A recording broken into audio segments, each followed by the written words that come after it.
Hey guys, so যেটা আমরা দেখতে পাচ্ছ ক্লাউডসের পেছনে, look at the clouds and the speed they are moving in, ঠিক আছে, জাস্ট খুবই আলাদা। মানে এইসব জিনিসগুলো পাওয়া যায় না আমাদের ওখানে, যেখানে পাচ্ছ। দেখো ক্লাউডসটা যাকে কাটবে, পেছন থেকে সূর্যটা ডুববে কি সুন্দরভাবে। আর এইটা হচ্ছে আমাদের সন্দাকফু সানসেট পয়েন্ট যেটা বলে, ঠিক আছে।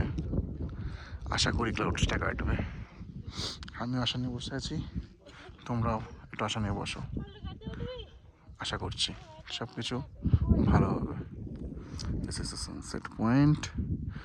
আমি কারেন্টলি এখানে একা, বাকি আমার গ্রুপ এখনও ট্রেক করে আসছে। They are not here yet. Oh I guess they are, এই তো ডে 3 আর ওভার হিয়ার।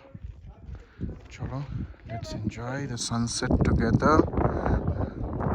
আর আমার মনে হয় তোমরা আমাকে বলো না নিশ্চয়ই, এত ভ্লগস দিচ্ছি কী করে ভুললে চলে নাকি? আমাদের এইটা না একটা প্লে লিস্ট বানিয়ে দেবো। আমরা এখন কভার করবো সন্দাকফু, ফালুত, গোর্খে, তারপরে আমাদের প্ল্যান আছে সিকিম। লেটস সি কতটা করতে পারি। আমরা কাল কভার করেছি মেরিক, মানেভঞ্জর।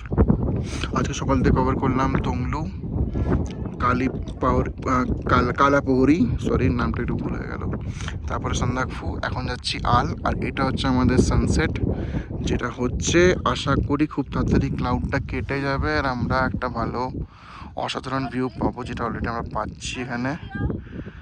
ও জাস্ট আলোটার তাপটা দেখো, আশা করি দেখতে পাচ্ছ তোমরা। আমাকে জানি না ক্যামেরা লেন্স খারাপ হবে কিনা, বাট এটা হচ্ছে খুবই সুন্দর লাগছে।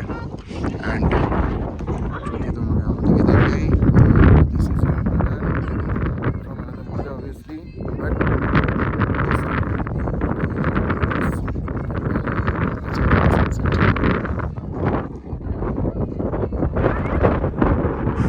খুব বেশি হাওয়া দিচ্ছে। আমি আশা করি আওয়াজটা তোমরা শুনে বুঝতে পারছো। আর টেম্পারেচার এখানে করছে। এটা রমেনদা হাই বলে দাও। এটা আমার দিদি, মুখটুক লাল হয়ে গেছে। এটা এনারা বাইরে থেকে এসছেন, এরা কলকাতা থেকে আন্দোলন থেকে এসছে। আর এটা আমাদের সানসেটটা পয়েন্ট। চলো, bye bye, see you in the next.